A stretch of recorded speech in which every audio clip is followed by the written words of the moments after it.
संत रामपाल जी महाराज एक ऐसे महान संत जिन्होंने अपनी सतभक्ति, तत्व ज्ञान, करुणा और सेवा के बल पर समाज में नई मिसाल कायम की है। संत रामपाल जी महाराज की अगुवाई में उनके सभी सतलोक आश्रमों से समाज कल्याण के अद्भुत कार्यों ने समाज को सुनहरे भविष्य की एक नई उम्मीद दिखाई है। संत रामपाल जी महाराज से नाम दीक्षा लेने के बाद लाखों लोगों की लाइलाज बीमारियां जैसे कैंसर, एड्स आदि ठीक हुई। संत जी के ज्ञान से प्रेरित होकर उनके अनुयायियों ने लाखों यूनिट रक्तदान किया। संत जी ने लाखों बहन बेटियों का दहेज मुक्त विवाह करवाया।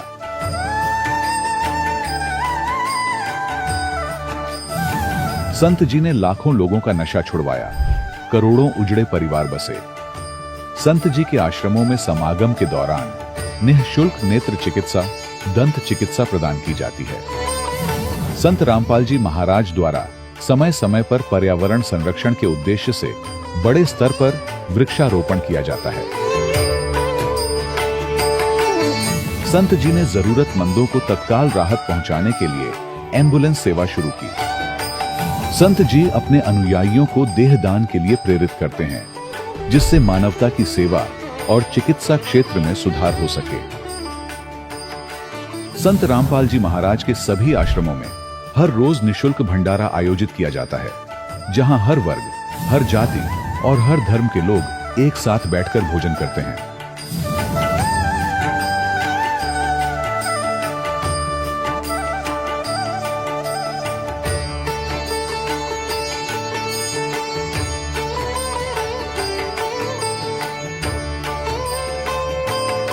संत रामपाल जी महाराज के आश्रम में हजारों बुजुर्गों को सम्मान और प्यार के साथ जीवन जीने का अवसर मिलता है।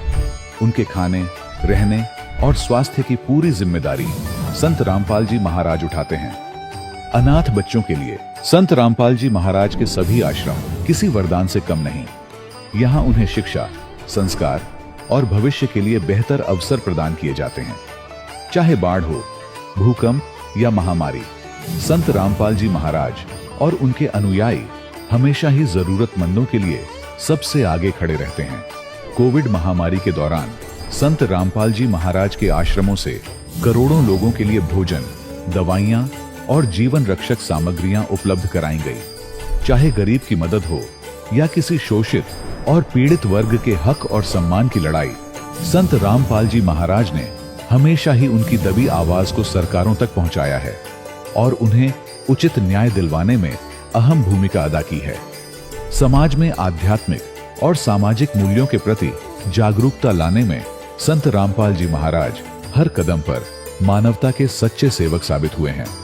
संत रामपाल जी महाराज का जीवन हमें सिखाता है कि सच्ची सेवा वही है जो निस्वार्थ भाव से की जाए। आइए हम भी इस महान सेवा के कार्य में इस महान संत से जुड़ें और संत रामपाल जी महाराज से नाम दीक्षा लेकर अपने जीवन को धन्य बनाएं।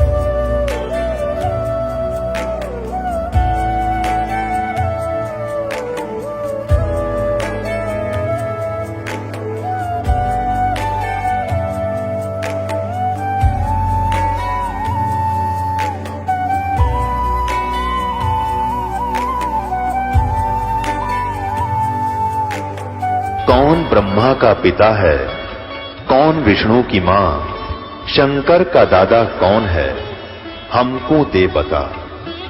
ये जानने के लिए कृपया सुनिए।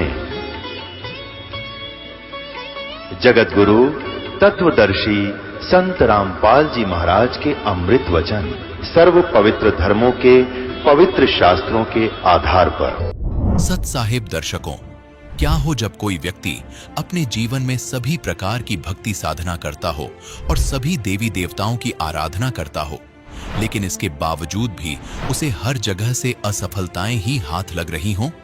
दर्शकों, ऐसी ही कहानी थी हिमाचल प्रदेश की रहने वाली वंदना जी की। वंदना जी ने बचपन से ही सभी प्रकार की भक्ति साधनाएं की, देवी देवताओं की पूजा अर्चना की, यहां तक कि तांत्रिकों और ज्योतिषियों से भी अपनी समस्याओं का समाधान करवाने गई। लेकिन हर जगह से इन्हें केवल निराशा ही हाथ लगी। लेकिन दर्शकों, आज वंदना जी का कहना है कि जब से मैं संत रामपाल जी महाराज की शरण में आई हूं, तब से मेरे जीवन के सारे दुख, दर्द और कष्ट छूमंतर हो गए हैं। दर्शकों, आखिर वंदना जी ऐसा क्यों कह रही हैं? क्यों वंदना जी संत रामपाल जी महाराज को भगवान बता रही हैं? आखिर इसके पीछे की सच्चाई क्या है? आइए सुनते हैं वंदना जी की कहानी, उन्हीं की जुबानी। बहन जी नमस्कार। सर साहब जी, क्या नाम है आपका? मेरा नाम वंदना देवी है। वंदना जी कहाँ से आए हैं आप? हमें ऊना डिस्ट्रिक्ट हिमाचल से आए हैं। आप संत रामपाल जी महाराज से कब जुड़े? अप्रैल 2016 से जुड़े हुए हैं। संत रामपाल जी महाराज से नाम दीक्षा लेने से पहले आप क्या भक्ति साधना करते थे? हम पीर बाबे को मानते थे, तो कुछ आज हम 12-13 साल से मानते हैं उनको। वैसे तो हमारी सासू माँ बताती हैं कि हम उनको शुरू से मानते हैं, लेकिन इतना कोई लाभ नहीं होता था कि घर में दुख तकलीफ और मुश्किलें बहुत बढ़ती थी। तो हम उनको मानते मानते हमारे घर में मतलब इतना कुछ होता था। हमारे घर में आग, पहले तो पत्थर पड़ते थे, उसके बाद काली माँ पड़ते थे हमारे घर में। पूरे आंगन में मतलब अंदर बाहर सब खिलर जाते हैं। आटा रोटी बनाते थे, उसमें भी सब कुछ पड़ जाता था। तो फिर उसके बाद आग लग जाती है हमारे घर में। एक दिन में 3-3 4-4 बार आग लग जाती है, सब कुछ जल जाता था। आप संत रामपाल जी महाराज जी की शरण में कैसे आए? संत रामपाल जी के महाराज शरण में हम इसलिए हमको किसी भगत ने बताया, उनका नाम है संजय भगत है वो, उन्होंने बताया। जब हमारे घर में आग लगी तो हम प्रधान के पास गए। हमारे घर में जो प्रधान था हमारा एरिया का, वो नहीं आया। तो ये हमारे नज़दीकी थे, हम इनके पास गए तो ये हमारे पास आए थे। तो इन्होंने अपने गुरु जी के बारे में बताया। बोलते हमारे संत सतगुरु रामपाल जी महाराज के शरण में जाओ, बोलते आपको बहुत मतलब लाभ होगा। तो हम इनके शरण में पहले आने के लिए तैयार नहीं थे। तो उसके बाद सोच के हमने सोचा कि शायद देख लेते हैं। हमने बहुत दुनिया में धक्के खाए हैं। जैसे कि मतलब एक हिसाब की डेड बॉडी थी मैं, तो मेरे घर वाले मेरे को कभी इधर लेके फिरते थे। हमने यूपी, बिहार और दिल्ली तक भी मतलब बहुत इलाज करवाए, लेकिन हमें कोई फर्क नहीं पड़ा आज तक। संत रामपाल जी महाराज से नाम दीक्षा लेने के बाद आपको क्या लाभ मिला? संत रामपाल जी महाराज से हमें नाम दीक्षा लेके ये लाभ हुआ भैया कि मतलब जो भी हमारे काम में अड़चन आती थी, जैसे हमारे घर में 3-4 दिन लगातार आग लगती रहती थी, एक दिन में 5-6 बार भी लग जाती थी, सब कुछ ही जल जाता था। राशन पानी, चीनी, खंड, रसोई घर का सब कुछ ही जल जाता था। खाने पीने के लिए कुछ नहीं मिलता था। तो जो हमने बदन के ऊपर कपड़े डाले होते हैं वो भी जल जाते थे, उसको भी आग लग जाती थी। तो जब मेरे घर वाले आग बुझाते थे तो उनके हाथ भी जल गए, 2 बार ही हाथ भी जल गए, फिर सारा सामान जल जाता था। तो संत रामपाल जी के शरण में आने से हमें ये लाभ हुआ कि अभी तक कुछ नहीं हुआ हमारे घर में, और उससे मतलब बहुत अच्छे हम फील कर रहे हैं कि जो भी मतलब हम इतने दुनिया में घूमते थे कि 1 महीना 2 महीना आराम रहता था हमारे घर में, फिर वही काम हो जाता था। कभी आग लग जाती थी, कभी कुछ हो जाता, कभी कुछ। जो बेड में नट लगाते हैं वो मेरे मुंह के रास्ते से निकलता था। तो एक पल के लिए ऐसा लगता था कि जैसे मैं बिल्कुल इस दुनिया में नहीं रहूँगी। तो बहुत लोग घर के परेशान हो जाते हैं, रोना पीटना पड़ जाता था घर में।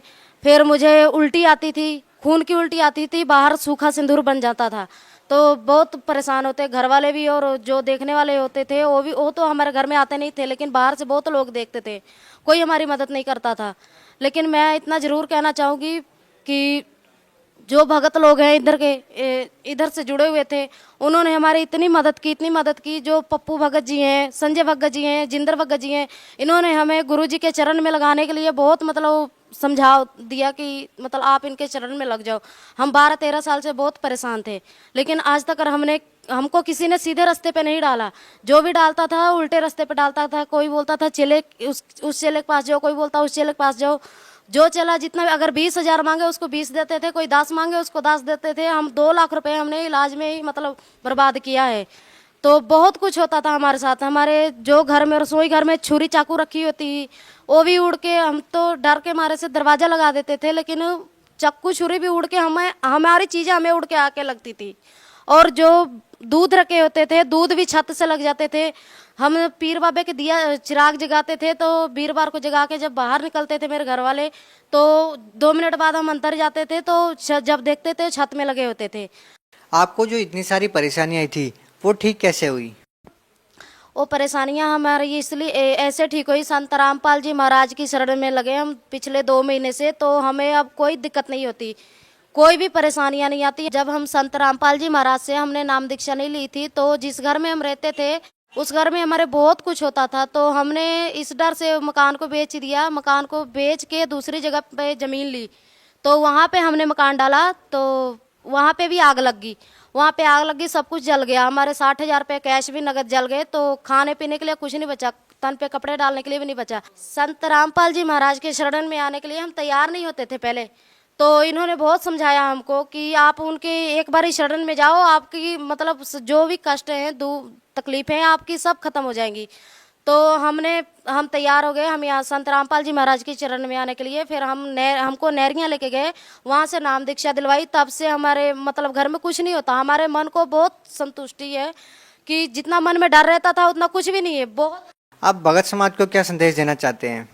भगत समाज को मैं यही संदेश देना चाहती हूँ कि एक सूचना मैं जरूरी दूंगी कि कुछ सहेलियाँ मेरी हैं कि जब बोलती हैं हमें कि ये जो संत रामपाल जी महाराज हैं, ये बोलती हैं कि ऐसे हैं वैसे हैं। हम देखिए, हमें इतना बताना चाहती हूँ मैं कि हमें डॉक्टर से मतलब इतना नहीं जानकारी वो करनी चाहिए, हमें इतना देखना चाहिए कि डॉक्टर ने जो दवा दी है उससे फ़ायदा हुआ कि नहीं। हमको जो फ़ायदा हुआ है, मैं यही कहना चाहती हूँ कि जो लोग हमारे गुरु के मजाक बनाते हैं वो गुरु जी के मजाक नहीं बनाए, नहीं तो उनके साथ क्या क्या होगा ये हम भी नहीं जानते। लेकिन हमारे साथ जो कुछ भी होता था सब लोग मजाक उड़ाते थे हमारा, ठीक है।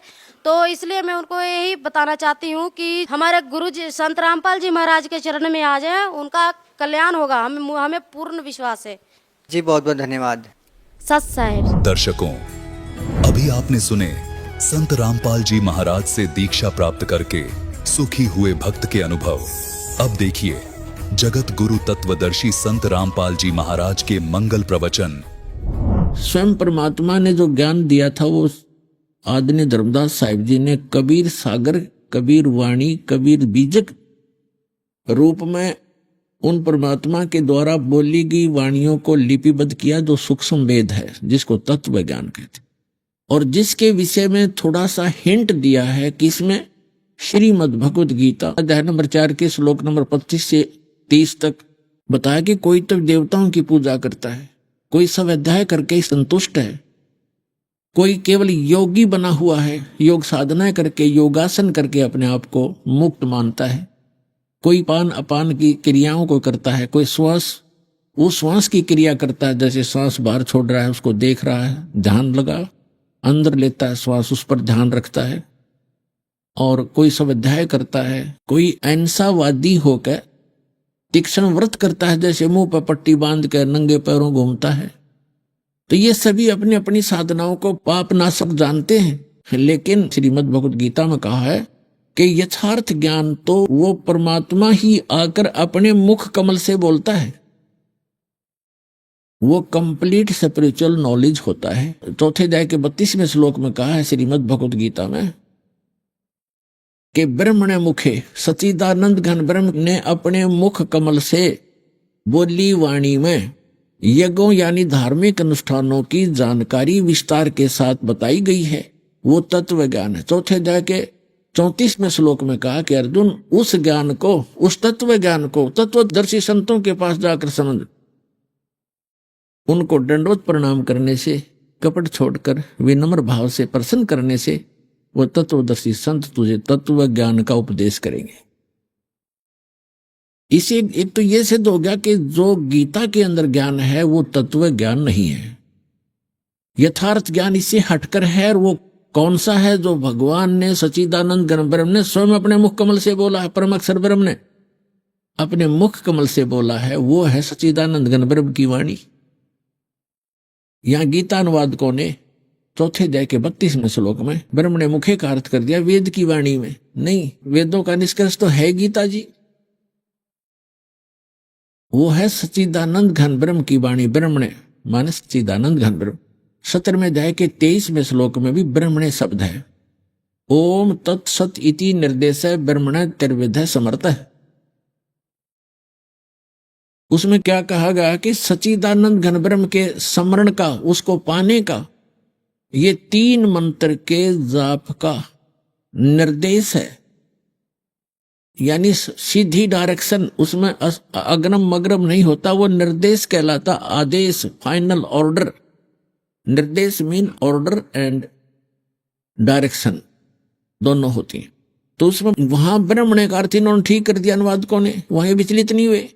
वहां लिखा है कि ब्रह्मणे माने सच्चिदानंद घन ब्रह्म के पाने के स्मरण का। ओम, ओम, तत्, तत् और सत, सत, ये 3 प्रकार का मंत्र है। ये समझ नहीं सके बालक के समझा, 6ठी कक्षा का बच्चा और पीएचडी के मार्ग को कैसे समझ लेगा? ये बालकों के लेख नहीं है, ग्रंथ जितने हैं, ये गॉड गिवन स्पिरिचुअल नॉलेज है। गीता और वेद और सुख संवेद जो तत्व ज्ञान कहलाता है। इसमें जैसे गीता अध्याय नंबर 15 के श्लोक नंबर 16 और 17 में 3 पुरुष हैं, सरपुरुष, अक्षर पुरुष और परम अक्षर पुरुष। तो सरपुरुष का है यो ओम मंत्र ब्रह्म का। गीता अध्याय नंबर 17 के श्लोक 23 में कहा है ओम तत्सत इति निर्देश ब्रह्मण तिर्वेद समर्थ ब्राह्मणा तेर वेदा च यज्ञा विहिता पुरा। और जो तत् है वो अक्षर पुरुष का और सत्य है वो परम अक्षर पुरुष का। तत् और सत्य ये गुप्त हैं, सांकेतिक हैं, ये परमात्मा ही आकर इनको डिस्क्लोज कर सकता है, दूसरा इसको नहीं बता सकता। यही आपने ऋग्वेद मंडल नंबर 9 सूक्त 95 के मंत्र नंबर 2 में आपको बहुत बार दिखाया है कि उसमें कहा कि वो परमात्मा अपने वाक यानी अपनी वाणी द्वारा यथार्थ ज्ञान को बोलता हुआ घूमता है और वो इन गुप्त मंत्रों का भी आविष्कार करता है, डिस्क्लोज करता है गुप्त मंत्रों को। तो परमेश्वर ने कहा है सो हम शब्द हम जग में लाए, सार शब्द हम न गुप्त छुपाए। ये सोम शब्द आपको किसी भी वेद या गीता में नहीं मिलेगा। परमात्मा ने आके डिस्क्लोज किया इस मंत्र को। और जो सत्य है, सार नाम है, वो फिर भी छुपा रखा है। अब इस दास को डिस्क्लोज किया, दास को दिया। उससे पहले जिन महापुरुषों को दिया उनको प्रतिज्ञा करा दी थी कि अभी इसको डिस्क्लोज नहीं करना, सतनाम को भी डिस्क्लोज नहीं करना। तो उन महापुरुषों ने किसी को सतनाम भी नहीं दिया। उसके पीछे कारण था कि ये ज्ञान, यही नाम, यही मंत्र यदि इस काल के चलाए पंथियों के पास होते, ये दादा स्वामी पंथ, धन धन सतगुरु पंथ, जय गुरुदेव पंथ, जनोदाला बिहानी पंथ, और ये निरंकारी पंथ, और ये ब्रह्मा विष्णु महेश के पुजारी या कोई दूसरे मजहबों के जैसे मुसलमान धर्म में या ईसाई धर्म में और सिख धर्म में भी नहीं, क्योंकि गुरु नानक देव जी को तो प्राप्त तीनों मंत्र, लेकिन परमात्मा ने उनको मना कर दिया था। धर्मदास जी से कहा था भगवान ने कि धर्मदास मेरी लाख दुहाई, ये मूल ज्ञान, ये तत्व ज्ञान कई बार ना जाई। और फिर कहा था धर्मदास मेरी लाख दुहाई, ये सार शब्द कई बार ना जाए, ये सतनाम और ये सार नाम अभी डिस्क्लोज मत करना। कहते मूल ज्ञान बाहर जो पड़ी ही बिचली पीढ़ी हंसनी तरही। अब ये वो बिचली पीढ़ी है जिसमें सबको पार करेगा परमात्मा। और यदि यही ज्ञान और यही नाम इन संतों के पास होते, जैसे राधा स्वामी वालों के पास होते, और इनकी जड़ है नहीं, क्योंकि जो शिवदयाल जी थे उनका कोई गुरु नहीं था। आगे थर्मल प्लांट से उस पावर हाउस का कनेक्शन नहीं था, जिस पावर हाउस से आगे सब ने ले रखा कनेक्शन। तो वो कनेक्शन लेते और ये नाम भी यही जाप कर रहे होते और ज्ञान भी यही बता रहे होते, तो कोई नहीं मानता नहीं कि हम भी तो यही जाप कर रहे। और वो नकली थे, वो अधिकारी थे, उनसे प्राप्त करके इस ज्ञान और मंत्र से कोई लाभ जीव को होना ही नहीं था, क्योंकि अधिकारी के बिना कोई भी कार्य सफल नहीं होता। तो इसलिए परमात्मा ने कहा था कि ये काल मेरे बच्चों को भ्रमित करके ये नकली पंथ चलवाओगा। इसने पहले ही कह दिया था कि ऐसे मूर्ख बना दूंगा समाज को, भक्ति मार्ग में सब नकली पंथ चलाऊंगा, झूठे नाम जपवाऊंगा, कि तो मंदिर और अन्य तीर्थ तीर्थ बनवा दूंगा, ये वहां भटकते रहेंगे, कोई नहीं सुनेगा तुम्हारी। और वो इसने अब कर भी रखा है। तो परमात्मा ने कहा था कोई नहीं, आप कर लो जो तूने करना है, जब समय आएगा, जब देखेंगे, जब 5500 वर्ष कलयुग बीत जाएगा या बिचली पीढ़ी शुरू हो जाएगी, तो बिचली पीढ़ी के लिए ये सब कुछ खजाना छुपा के रखा था बच्चों, आपके लिए। आप बालक को, आप कुछ पता ही नहीं भक्ति क्या चीज होती है, क्योंकि ज्ञान यथार्थ मिला नहीं था। आपके लिए मालिक ने खड़ा किया यहाँ पर आकर के, उस सच्चे लोक ने छोड़ के 120 वर्ष इस गंदे लोक में रहे लोगों के डले खाए, जुलाहा को आए, नीच को आए, धानक को आए, और कोई कुछ कह रहा था, कोई लात मार रहा था, कोई धिक्कार रहा था, कोई इनको गालियां दे रहा था कि तुम हमारे देवताओं को गलत बताता है, ब्रह्मा विष्णु महेश के माता पिता बताता है, इनको नासवान बताता है। और परमात्मा कहा करते, साच कहूं तो जग मारे और झूठ कही ना जाई हो। तो परमात्मा कहते, झूठ तो मैं कह नहीं सकता, और साच कहूं तो ये मुझे मारने को दौड़ रहे हैं। तो पुण्यात्मा, आपके लिए परमात्मा ये सारा कुछ करके गए थे। जैसे 600 वर्ष पहले आए, वो भगवान है, परमात्मा है, परम अक्षर ब्रह्म है। और परम अक्षर ब्रह्म का जो गुण है वो तो गुण होता ही है। जैसे बर्फ का गुण है शीतलता पैदा करना, तो परमात्मा जब आएंगे, जैसे बर्फ जहां रखी है तो वो तो उसका गुण है, आसपास ठंडक पैदा करेगी, उसका हाथ लाओगा वो भी ठंडा होगा। इसी प्रकार वो परमात्मा 600 वर्ष पहले आकर रहकर चले गए, और जो वो लीला करते ही है वो तो करते ही है, वो तो करनी ही होती है। जो उनका स्वभाव है वो तो करना ही था, तो वो करके चले गए। और आज हमारे सदग्रंथों में ये प्रमाण मिला कि ऐसी जो लीला करता है भगवान, ऐसी ऐसी लीला करता है, वेदों में बताया है, तो वो परमात्मा होता है। तो वो लीलाएं की किसने? अब पता लगे हमारे को कि वो परमात्मा जो 600 वर्ष पहले एक जुल्हा नाम से प्रसिद्ध, एक प्रसिद्ध कवि भी कहलाए, उसने लीला कर रखी जो वेदों में वर्णित है। तो who is God? Kabir is God. वो कबीर साहब परमात्मा है। तो ऐसे वो परमात्मा अपने प्यारी आत्माओं के लिए यहां आते हैं, और उनको ये खजाना छुपा रखा था कि कलयुग जो 5500 वर्ष बीत जाएगा। धर्मदास जी से कहा था कि धर्मदास जी बहुत चिंतित हो गए थे, क्योंकि धर्मदास जी को परमात्मा ने कह दिया था कि अभी ये मूल मंत्र और ये मूल ज्ञान तो अपने वंशजों को भी ना बताना, अपने बच्चों को मत बताना, नहीं तो बात कति बिगड़ जाएगी, और आप जाप करते रहो। इस बात से धर्मदास जी कुछ तो वृद्ध ज्यादा हो गए थे, 100 वर्ष के आसपास आयु होगी थी। तो उस समय चिंतित हो गए। वृद्ध अवस्था में वैसे भी वीक हो जाते हैं सारे अंग, सोचन शक्ति भी, दिल भी। तो परमात्मा से बार बार कहते थे जब अकेले होते थे कि हे मालिक, मेरे बच्चों का क्या होगा, ये कैसे पार होंगे। इतना जकड़ा हुआ था ममता के अंदर, और भगवान भी साथ बैठे और इतना ज्ञान दे दिया। हमारे अंदर इतना इसने अज्ञान ठोक रखा, ऐसा रंग रखा रंग। तो परमात्मा ने देखा कि ये बात बिगाड़ेगा, और जय इसने ये डिस्क्लोज कर दिया, ये मंत्र, मेरा सारा नाश हो जाएगा। ये पिछली पीढ़ी में जो मैंने वायदा कर रखा है सबको पार करूंगा, शिक्षित करूंगा, इंस्ट्रूमेंट ऐसे बनाए। ये परमात्मा कबीर जी ने दिए हैं, ये चैनल, इलेक्ट्रॉनिक मीडिया, ये टेलीविजन, सीडी, मोबाइल, ये डीवीडी, इंटरनेट, ये सारे बना रखे सिस्टम। ये कोई जीव के बस का नहीं है, कोई कितनी बात बनावे। आपके लिए किया परमात्मा ने, क्योंकि अभी तक सब अपनी अपनी कहा करते थे, 2 स्टेज पर बैठ जाते, संस्कृत बोलते रहते, या कोई अरबी भाषा वाला अरबी में बोलता रहता, और श्रोता जो ज्यादा बोल देता लगातार उसको ताली पीट देते, ऊपर वो पाक जाता है, विजयी हो जाता। हमें नहीं मालूम ये झूठ बोल रहे। अब सत्य आपके सामने आएगी इस मीडिया माध्यम से। ये मीडिया बनाया परमात्मा ने आपके लिए, ये पहले निर्धारित था, इसको कलयुग नाम इसलिए दिया गया, और इसीलिए आपको ये बिचली पीढ़ी का ये समय निर्धारित किया था कि उस समय सबको शिक्षित करेंगे। और ये ऐसे इंस्ट्रूमेंट बनाने थे दाता ने, ताकि आप स्वयं देखिए अपने सदग्रंथों को, जिनको सत्य मान रहे थे, और उसमें जो लिखा वो आज भी सत्य है। और पहले आपने ऐसा सुना था तो उसको छोड़ना पड़ेगा, आपे छूट जाएगा कुछ दिनों में, भले ही 2-4 बार नाश हुआ है, पर अनंत में सच्चाई अपना स्थान बना के रहती है। तो ये समय था वो कलयुग की बिचली पीढ़ी का।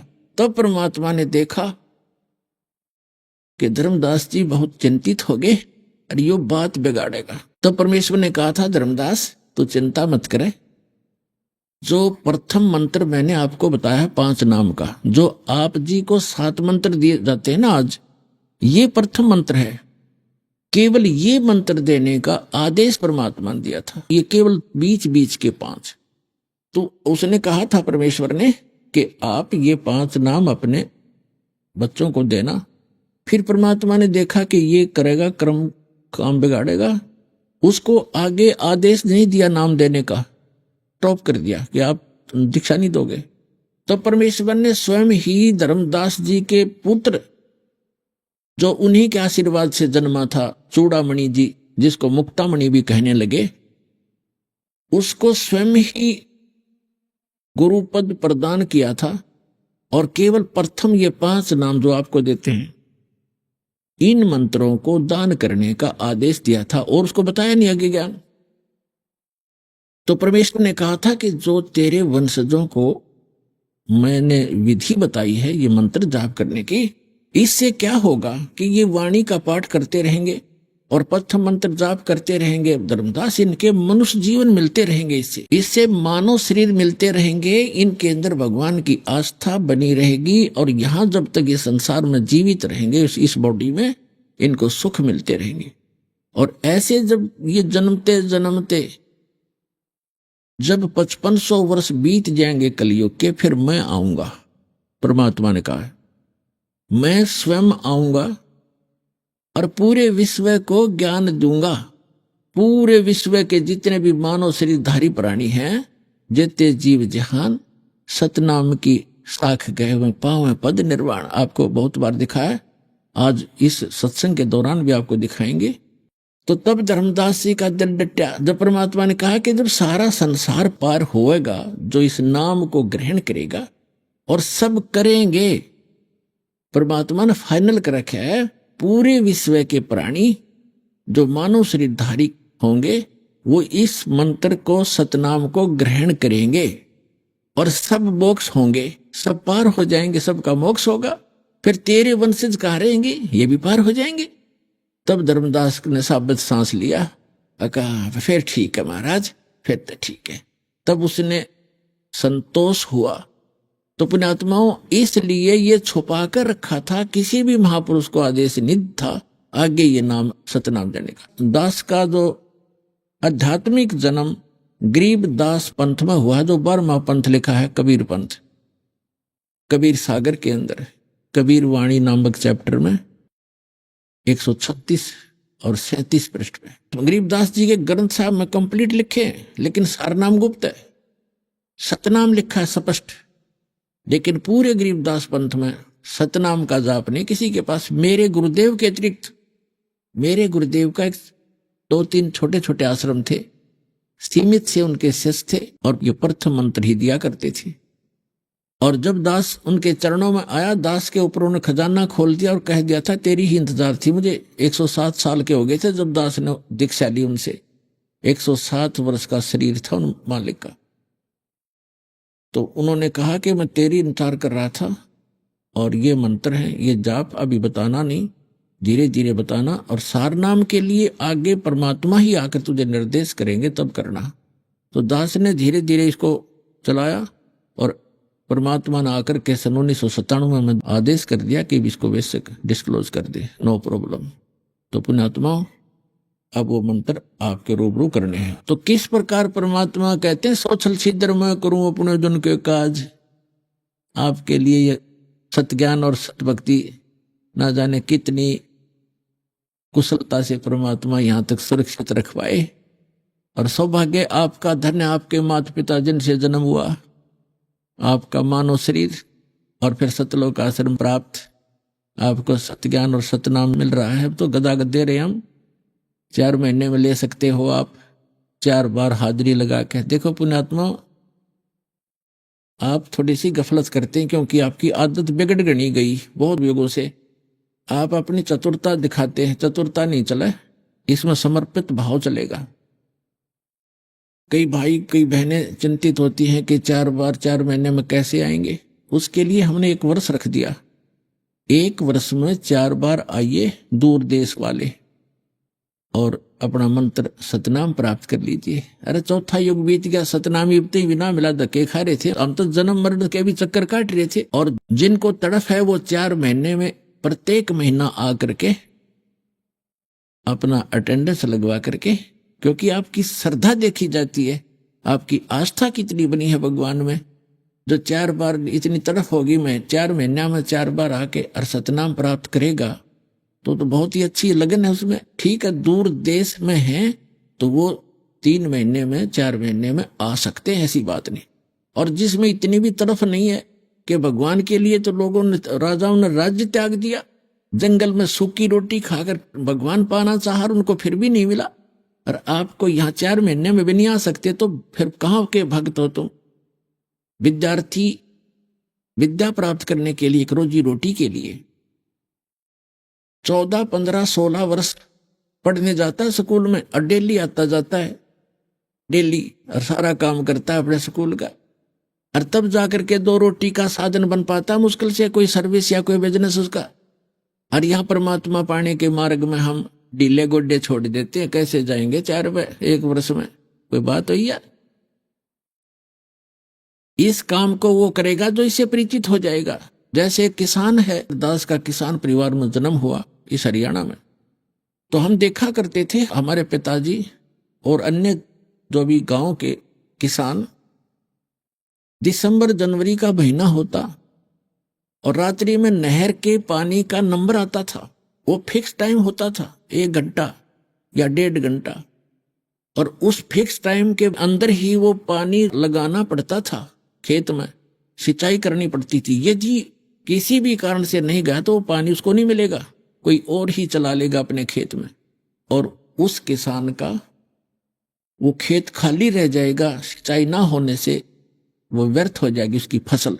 तो इस किसान अपने प्रोसेस से पूरा परिचित होता है और उसको मालूम होता है कि यदि आज रात्रि में, कई बार तो 12 बजे रात के, 1 बजे 2 बजे, किसी का 10-11 बजे नंबर आता था। कई बार हमने देखा, ये दिसंबर और जनवरी का मौसम, यानी घोर सर्दी पड़ा करती, और ऊपर से छोटी मोटी बादल वर्षा भी, बूंद बांद सी छोटी छोटी जो है फुहार सी भी आ रही होती।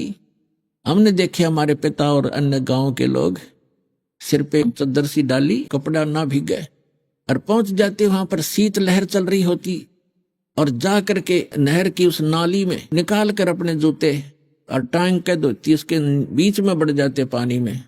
हम तो अपने घर में भी रजाई भी ओढ़ लेते हैं, सब खिड़कियां बंद कर लेते हैं और हीटर भी लगाने की चेष्टा करते हैं। उस समय में किसान खेत में खड़ा हो जाता है जा करके, और जो चद्दर ले रखी थी वो भी एक तरफ रख देता है, क्योंकि उसके काम में वो बाधा करती है, कस्सी बजानी पड़ती है, और वो वहां पहुंच जाता है। उसको पता है यदि मैं नहीं जाऊंगा आज तो मेरी खेती नाश हो जाएगी, मेरे बालक भूखे मर जाएंगे, हम भूखे मर जाएंगे, हम निर्धन हो जाएंगे। तो वो परवाह नहीं करता, चाहे नमूनिया हो, चाहे कोई सांप खाए, चाहे कोई कांटा लगे, उस काम को करके छोड़ता है तो सफल होता है, सुखी होता है, उसके बच्चे भी सुखी रहते हैं। तो यही आप जी ने इतना परिचित जो होगा इस मार्ग से, वही इस काम को कर पाओगा, न लल्लो पत्तो दे करने से परमात्मा नहीं मिलेगा। तो इस प्रकार जो इस तरह परिचित हो जाओगे कि ये काम अगर अब नहीं करा इस मनुष्य जीवन में, आगे ऐसे दुखी हो जाओगे। परमात्मा बताते, नर से तीतु पशुआ की जय गद्दा बैल बनाई, ये 56 भोग कहा मन बोरे की तो कुरडी चरने जाई। कलेजा मुंह को आता पुण्यात्मा दास का कि तो ये सतिथि हो जाती है जब ये ज्ञान समझ में आया, और पहले हम क्या उद्देश्य लेकर जी रहे थे, अब पता चलता है कि आज मनुष्य जीवन में हम क्या कितना सुंदर जीवन जी रहे हैं। भूख लगती है, रोटी बनाकर खा लेते हैं या बनी बनाई मिल जाती है, होटल पर खा लेते हैं, चाय पी लेते हैं, काजू किस्मत सेब संतरे खा लेते, लड्डू जलेबी हलवा खीर बनाकर खाते हैं। और सत भक्ति ना करने से, उस सतपुरुष परमात्मा की भक्ति ना करने से, कहते हैं फिर आप केवल कर्म फल ही भोगोगे, स्वर्ग में देवता भी बन जाओगे तो भी नरक जाओगे, और नरक के बाद फिर 84 लाख योनियों में भी आपने भटकना पड़ेगा। और इस सत भक्ति के करने से सब सब बाईपास निकाल देगा भगवान आपको, और सतलोक जाओगे। इसके ना करने से जो इस मनुष्य जीवन को पाकर जो नहीं रटे हरि नाम, और जैसे कुआ जल बिना फिर बनवाया क्या काम। फिर परमात्मा कहते हैं कि नर से मनुष्य से तू फिर पशु बनेगा, नर से तू पशुआ कीजे, गद्दा बैल बनाई, और ये 56 भोग कहाँ मनबोरे, कहीं कुर्डी चरने जाई। होय होय, आज मानव शरीर है आपको, और आप कितना सुंदर जीवन जी रहे हो। एक इस छोटे से काम के बिना, भक्ति के बिना, सत भक्ति के बिना आप पशु बनोगे, गधा बनोगे, बैल बनोगे, गाय बनोगे, पता नहीं कहाँ जंगल में रोज बनकर धक्के खाओगे। जो जंगल के अंदर ये नील गाय होती है, भटकती फिरती है, पशु पक्षी, कोई भी जीव देख लीजिए। प्रथम तो मनुष्य जीवन ही सुखी नहीं है, मनुष्य से हटकर तो फिर कैर टूट जाता है प्राणी पर, दूसरे शरीरों के अंदर जब ये प्राणी जाता है। तो क्या बताते हैं कि नर से तू पशुआ कीजे, गद्दा बैल बनाई, ये 56 भोग कहाँ मनबोरे की तकुरडी चरने जाई। फिर क्या बताते हैं, सुखदेव ने 84 भुक्ति बना पजावे खरवो, और तेरी क्या बुनियाद प्राणी, तू पेंडा पंथ पकड़वो।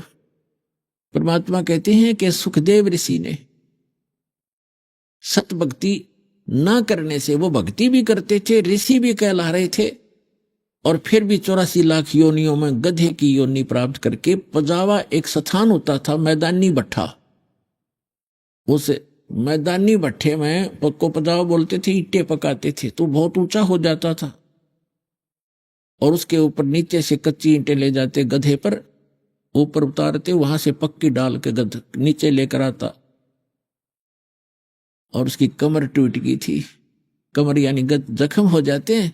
फिर वो अपना घास चरने के लिए जंगल में छोड़ देता कुम्हार, उसको घर पर घास भी नहीं डालता, और फिर कौवा आता उसके जख्म पर चोंच मारता है, और उस जख्म के ऊपर फिर अगले दिन सुबेरे कुम्हार उसके ऊपर थैला रख देता, बोरा, और फिर उसको सारा दिन उस जख्म के ऊपर रेत गिरता है, रेत में फिर ऊपर जख्म के रगड़ लगती है चलते समय ईंटों की, और उसको इतनी पीड़ा होती है, आंखों से पानी गिरता है, लेकिन वो टस से मस नहीं हो सकता, अपने कर्म भोग रहा होता है। तो पुण्यात्माओं कलेजा फट जा आदमी का, जब आपका नशा उतर गया, इस काल की भांग का नशा ना हो, क्योंकि होने ना देता, इतनी जगह इतना धक्का लगन नहीं देता, क्योंकि इसने नशा करा रखा है। कबीर ये माया अटपटी सब गटा नड़ी, और किस किस ने समझाऊं या कुएं भांग पड़ी। तो परमात्मा याद दिलाते हैं कि सुखदेव ने 84 भुक्ति, 84 लाख योनियों में धक्के खाए, और बना पजावे खरवो, पजावे के ऊपर कुम्हार के पजावे पर, खर माने गधा बना। सुखदेव ने 84 भुक्ति बना पजावे खरवो, और तेरी क्या बुनियाद प्राणी, तू पेंडा पंथ पकड़ो। ऐसे ऋषियों की ये हालत हुई। ब्रह्मा विष्णु महेश भी जन्म मृत्यु में है, और अन्य ऋषि भी कहते हैं, ये भी सुर नर मुनि जन 33 करोड़ी, ये बंदे सभी काल की डोरी। काल की ही भक्ति करके काल के ही जाल में रह गए। काल का जो जाल है वो अटल है, जन्म और मृत्यु सदा रहेगी। तो यहां परमात्मा बताते, तेरी क्या बुनियाद पुरानी, तू पेंडा पंथ पकड़े। वो पेड़ा, पेड़ा माने मार्ग, वो मार्ग प्राप्त कर जिससे तेरा जन्म और मृत्यु छूट जावे, उसका छुटकारा हो। तो यहां परमात्मा याद दिलाते हैं, भजन करो उस रब का जो दाता है कुल सब का। भजन करो उस रब का जो दाता है कुल सब का। वो कौन है? वो तत्ब्रह्म, वो परम अक्षर ब्रह्म। आज जो परमात्मा की परिभाषा आपको सुनाई, अभी तक वो परमात्मा की परिभाषा ही पूरी हुई है। भजन करो उस रब का जो दाता है कुल सब का। वो कौन है कुल सब का दाता? गीता जी अध्याय नंबर 7 के श्लोक नंबर 12 से 15 तक तो गीता ज्ञान दाता बताता है कि जो तीनों गुणों की उपासना करते हैं, रजगुण ब्रह्मा, सतगुण विष्णु, तमगुण शिव जी की, जिनका ज्ञान हरा जा चुका है, इनसे आगे किसी की वो सुनने को तैयार नहीं है, उनके विषय में बहुत कुछ कहा इसके, वो रिजेक्ट किए हैं। और कहा कि ये मेरी भक्ति भी नहीं करते। फिर अपनी भक्ति के विषय में गीता ज्ञानदाता श्री कृष्ण में बोल रहा है सरपुरुष 21 ब्रह्मांड का स्वामी प्रभु साहब, ये कहता है मेरी भक्ति भी 4 प्रकार के करते हैं, अर्थार्थी, आर्थ, जिज्ञासु और ज्ञानी। ज्ञानी को छोड़कर तीनों को भी रिजेक्ट कर दिया कि ये भी अपने पास मोक्ष मार्ग नहीं इनके ग्रहण करते। ज्ञानी है तो अच्छी आत्माएं, परमात्मा के लिए घर भी त्याग दिया, इनको यह भी समझ में आ गया कि अन्य उपासना नहीं करनी चाहिए एक ब्रह्म को छोड़कर। अब जैसा उनको ज्ञान है कि एक भगवान की भक्ति से ही मोक्ष होगा, वो भगवान उन्होंने ब्रह्म मान लिया। ऋषियों को ज्ञान नहीं मिला क्योंकि सतगुरु नहीं मिले। गुरु बिन काहू न पाया ज्ञान ना जो तो था भूसड़े मूड किसाना, गुरु बिन वेद पढ़े जो प्राणी और समझे न सार रहे ज्ञानी। तो गीता ज्ञानदाता कहता है कि ये मेरा मत है कि ये मेरे विचार में ये है तो अच्छी आत्मा, लेकिन इनको तत्वदर्शी संत ना मिलने से ये मेरे वाली अनुत्तम गति में सचित रहे। इनकी भी जन्म मृत्यु समाप्त नहीं हो सकती, क्योंकि गीता ज्ञानदाता स्वयं कहता है गीता अध्याय नंबर 2 के श्लोक नंबर 12 में, गीता अध्याय नंबर 4 के श्लोक नंबर 5 और 9 में, गीता अध्याय नंबर 10 के श्लोक नंबर 2 में कि अर्जुन तेरे और मेरे बहुत जन्म हो चुके हैं, तू नहीं जानता मैं जानता हूं। और अपना मंत्र बताता 8वें अध्याय के 13वें श्लोक में, ओम इति एकाक्षरम ब्रह्म विवहरण मामनुसमरणीय प्रियाति तदन देहम से आती परमाम गति। मुझ ब्रह्म का एक ओम मंत्र है, इसकी साधना करता हुआ शरीर छोड़कर जाता है तो ओम से मिलने वाली ब्रह्म गति को प्राप्त होता है। जो ब्रह्म की साधना वो ब्रह्म लोक में जाता है। गीता अध्याय नंबर 8 के श्लोक नंबर 16 में कहा है ब्रह्म लोक पर्यंत भी, ब्रह्म लोक में गए हुए भी पुनरावृत्ति में है, जन्म मृत्यु में आते हैं। इसलिए गीता अध्याय नंबर 18 के श्लोक नंबर 62 में, गीता अध्याय नंबर 15 के श्लोक नंबर 4 में कहा कि तत्वदर्शी संत की प्राप्ति के उपरांत परमेश्वर के उस परम पद की खोज करनी चाहिए जहां जाने के बाद साधक फिर लौटकर कभी संसार में नहीं आते। और अर्जुन तू सर्वभाव से उस परमेश्वर की शरण में जा, उसकी कृपा से तो परम शांति को, सनातन परम धाम को प्राप्त होगा। 15वें अध्याय के 4थे श्लोक में कहा है कि तत्वदर्शी संत से तत्व ज्ञान प्राप्त करके उसके पश्चात परमेश्वर के उस परम पद की खोज करनी चाहिए जहां जाने के बाद साधक फिर लौटकर कभी संसार में नहीं आते। और जिस परमेश्वर ने सारे ब्रह्मांडों की रचना की है, जो कुल का मालिक है, जो सबका मालिक है, भजन करो उस रबदा जो दाता है कुल सबका। गीता अध्याय नंबर 15 के श्लोक नंबर 16 और 17 में 3 पुरुष बताए, सरपुरुष, अक्षर पुरुष, और तीसरा जो परम अक्षर ब्रह्म है, परम अक्षर पुरुष, वही उसके विषय में बताया कि यह लोक धर्म अविश्य विवर्ती अवैश्वर है, उत्तम पुरुष तो अन्य परमात्मा उदाहरते। उत्तम पुरुष तो कोई इन दोनों से और है, सरपुरुष और अक्षर पुरुष से, और वही तीनों लोकों में प्रवेश करके सबका धारण पोषण करता है। तो यहां वही बताया गीता अध्याय नंबर 15 के श्लोक नंबर 4 में कि जिस परमेश्वर ने सारे ब्रह्मांडों की रचना की है, ये उल्टा लटका संसार रूपी वृक्ष जो जिसकी जड़ जो मूल है वो परम अक्षर ब्रह्म समझो, तो पूरे पेड़ को जड़ से ही आहार मिलता है, उसी से उसका पालन होता है। तो मूल मालिक इसलिए कहलाता है कुल का मालिक। भजन करो उस रबदा जो दाता है कुल सबदा, वो सबका दाता है। तो जड़ से सारे वृक्ष को आहार मिलता है, तो उस मूल मालिक से ही यहां सबकी परवरिश हो रही है, परमात्मा से। अब जो प्रसंग चल रहा है उसी पर आते हैं कि जिस परमेश्वर ने सारे ब्रह्मांडों की रचना की है, यानी संसार रूपी वृक्ष की प्रवृत्ति जिससे विस्तार को प्राप्त हुई है, और केवल उसी की भक्ति करो, अपनी भक्ति को भी मना कर दिया उसने, केवल उसकी भक्ति करो।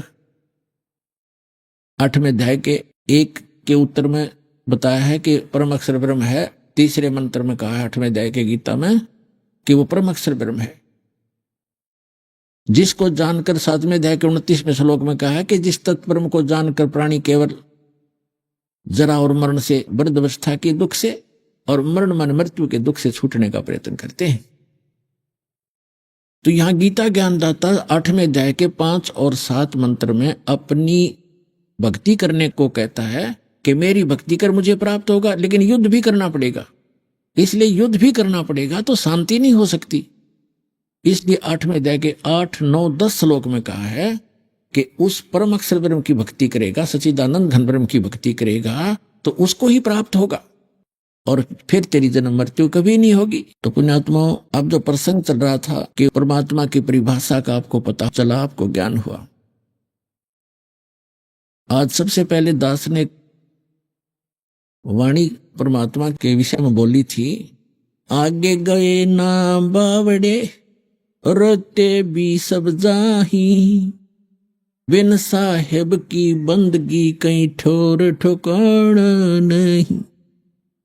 पहले चले गए उन्होंने तो हमें कुछ ज्ञान बताया नहीं, उनके साथ क्या बीता, कहाँ गए, पशु बने, पक्षी बने, स्वर्ग गए, नरक गए, और रहते भी सब जहां, शेष बचे वो भी ऐसे ही चले जाएंगे। बिन साहेब की बंदगी कहीं ठोर ठिकाना ना। साहेब माने परमात्मा की, सत्य पुरुष की।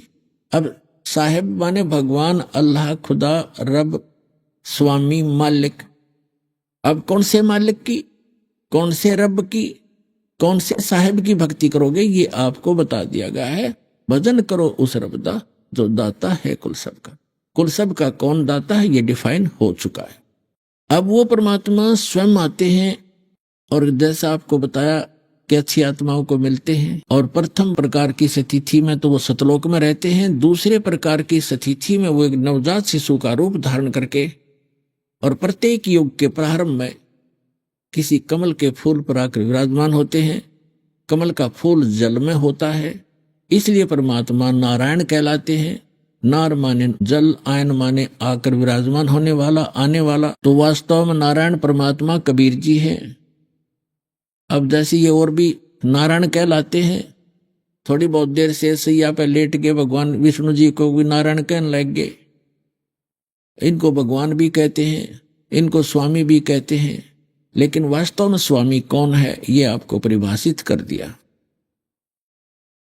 अब वो परमात्मा कहता चारों युग में संत पुकारे और कूक कहा हम हेल रे, हीरे माणिक मोती बरस ये जग सुगता ढेल रे। चारों युग में संत पुकारे। कौन संत? जिनको परमात्मा मिले, उन्होंने वही ज्ञान सुनाया, सबको सच्चा ज्ञान बताया, परमात्मा की स्थिति से परिचित कराया। और जगह जगह जाकर के उन्होंने ढोल के डंके पे कहीं भी खड़े होकर के किसी भी साधु संत से या भक्तों से चर्चा किया करते थे। खड़े होकर अपने शब्द उच्चारण करने लग जाते थे, ज्ञान प्रचार करते थे। भगवान भी ऐसे ही करते थे। ऋग्वेद मंडल नंबर 9 सूक्त 94 के मंत्र 1 में कहा कि वो परमात्मा जब यहाँ पृथ्वी पर आता है और एक कवियों जैसा आचरण करता हुआ घूमता फिरता है, लोकोक्तियों के माध्यम से ज्ञान बोलता है, दोहों के माध्यम से। ऋग्वेद मंडल नंबर 9 सूक्त 96 के मंत्र 16 से 20 में भी यही प्रमाण है कि वो कबीर देव, कबीर साहब नाम है उसका, और अपनी कबीर वाणी के द्वारा लोकोक्तियों के माध्यम से, दोहों के माध्यम से, शब्दों के माध्यम से, और ये जो शब्द सुनाते हैं राग पद्य भाग में, इनके माध्यम से ऊंचे स्वर में बोल बोल कर आवाज घूमता फिरता जैसे कवि आचरण करते हैं ऐसी लीला करता है। लेकिन वो भगवान होता है। वो कवियों में से भी एक प्रसिद्ध कवि की उपाधि भी प्राप्त करता है, लेकिन वो परमात्मा होते हैं। तो वो परमेश्वर आते हैं, क्या कहते हैं, चारों युग में मेरे संत पुकारे और कूक कहा हम हेल रे। हम सब ने मिलकर, मैंने भी और मेरे बच्चों ने आपको समझाने के लिए जोर जोर से आवाजें लगाई।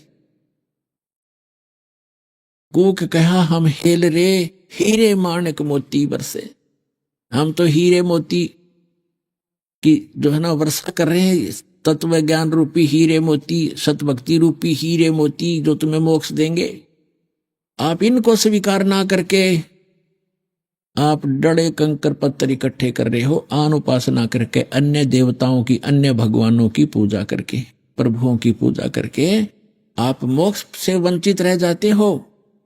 आगे चल के आपके संग्रहित भक्ति धन का कोई लाभ नहीं होता, क्योंकि वो बहुमूल्य नहीं होती, वो कंकर पत्थर होते हैं।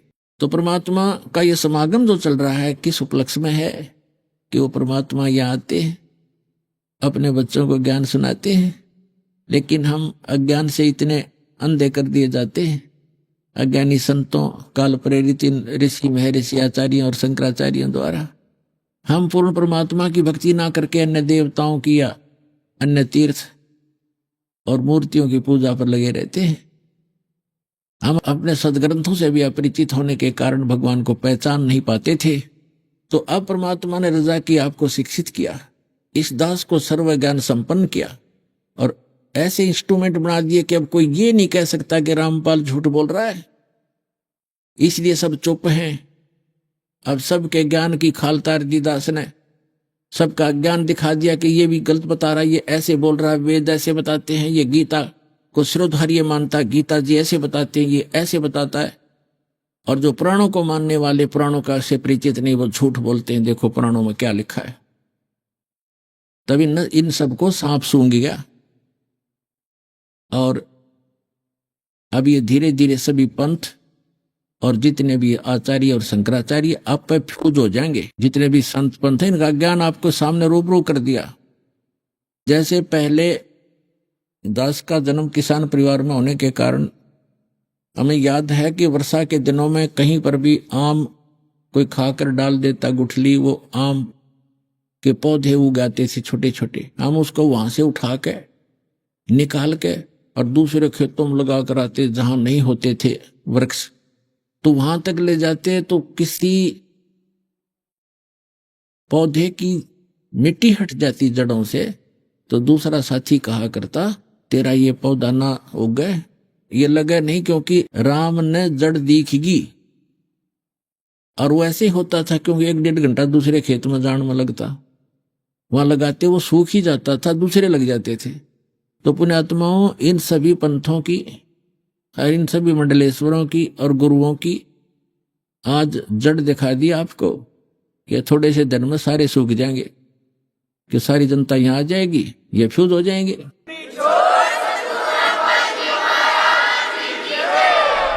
अभी आपने सुने संत रामपाल जी महाराज के मंगल प्रवचन। आइए अब सुनते हैं संत रामपाल जी महाराज से नाम दीक्षा लेकर सतभक्ति करके अद्भुत लाभ प्राप्त करने वाले अनुयायी के विचार। दर्शकों, मनुष्य अपने जीवन में पूरी श्रद्धा के साथ अपने धर्म में प्रचलित सभी साधनाओं को करता है, लेकिन फिर भी उसके जीवन में परेशानियां खत्म होने का नाम नहीं लेती, जिससे अक्सर मनुष्य का भगवान पर से विश्वास उठ जाता है। दर्शकों, ऐसी ही कहानी थी हिमाचल प्रदेश की रहने वाली उर्मिला जी की, जिन्होंने बचपन से ही हिंदू धर्म में प्रचलित सभी प्रकार की भक्ति साधनाएं की, अनेकों धार्मिक अनुष्ठान किए, लेकिन इसके बावजूद भी इन्हें अपने जीवन में ना ही आत्मिक शांति मिली और ना ही शारीरिक सुख की प्राप्ति हुई।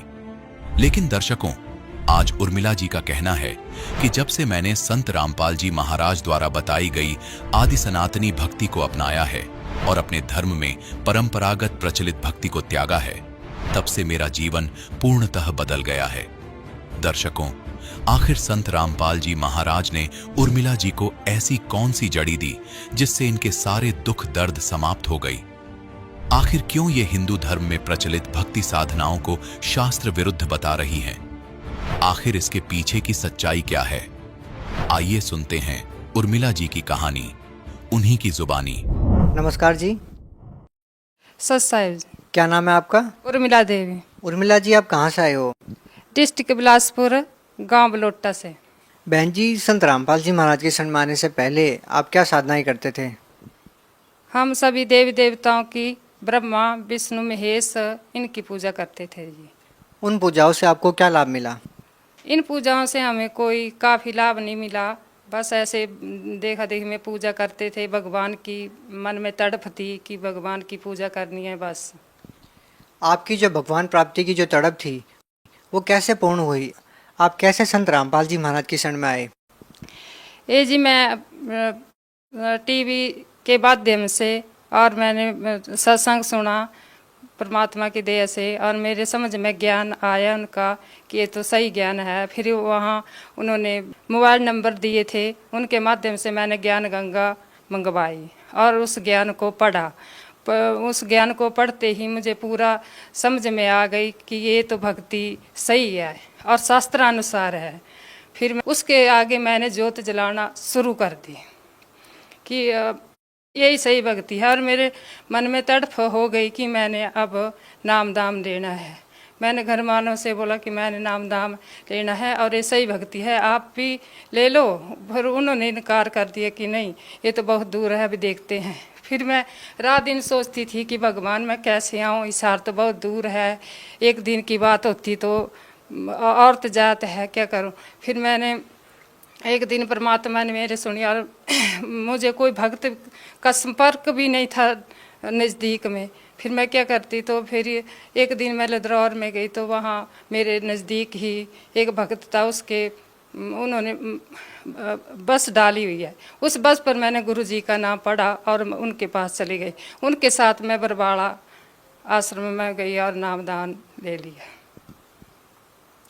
बहन जी, आपकी तरह ही लाखों करोड़ों महिलाएं ऐसी हैं जो देव देवताओं की पूजा करती हैं, व्रत आदि रखती हैं, और संत रामपाल जी महाराज इन सब पूजाओं के लिए मना करते हैं।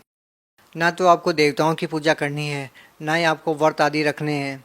तो बहन जी, आप इस बारे में क्या कहना चाहेंगे कि उन महिलाओं को क्या करना चाहिए? हमारे गुरु जी का सत्संग आता है, वेदों अनुसार आता है, यानी कि हम मानते हैं हमारी मोक्ष हमें भागवत में जाती थी तो हमारे पंडित जी बोलते थे कि मोक्ष कराना है तो श्रीमद् भागवत गीता को पढ़िए।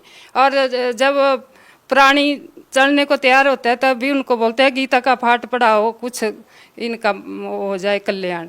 तो उनको ऐसा करना चाहिए कि इस ज्ञान को पढ़ें, क्योंकि ज्ञान गीता में श्लोकों में सब कुछ लिखा हुआ है। वेदों को पढ़कर हमारे गुरुजी संत रामपाल जी खोल खोल कर बता रहे हैं कि देखो ये लिखा है।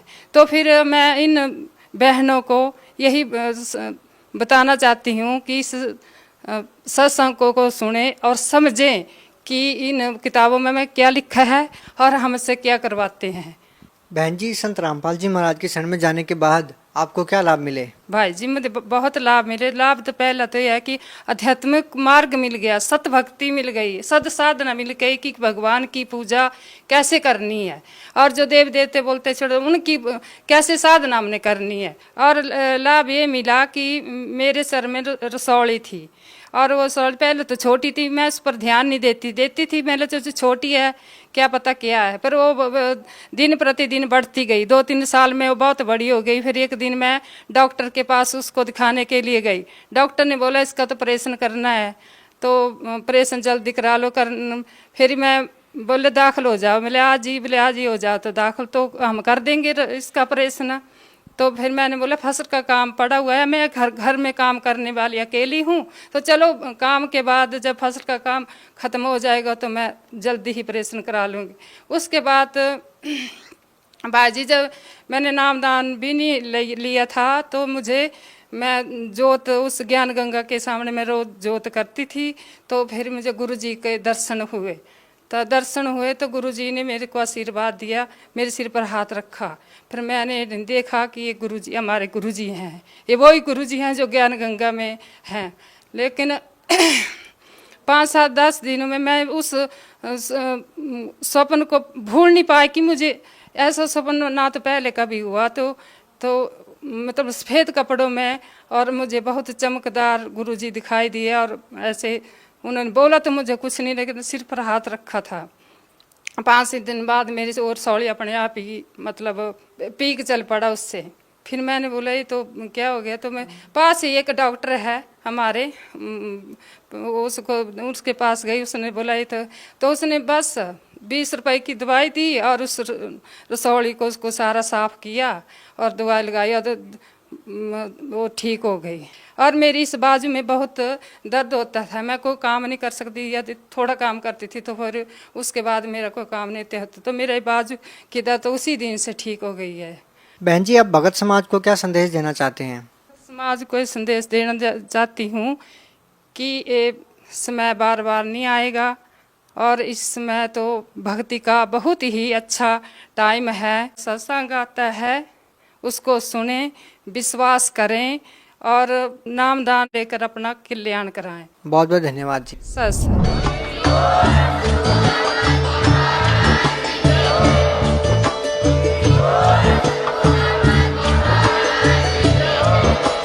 आप सुन रहे थे जगत गुरु तत्वदर्शी संत रामपाल जी महाराज जी के मंगल प्रवचन। अधिक जानकारी के लिए विजिट कीजिए हमारी वेबसाइट www.jagatgururampalji.org। संत रामपाल जी महाराज जी के शुभ आशीर्वाद से पूरे विश्व भर में 500 से भी ज्यादा नाम दीक्षा केंद्र हैं, जिन पर संत रामपाल जी महाराज जी द्वारा ऑनलाइन निशुल्क नाम दीक्षा दी जा रही है। अपने नजदीकी नाम दीक्षा केंद्र का पता करने के लिए संपर्क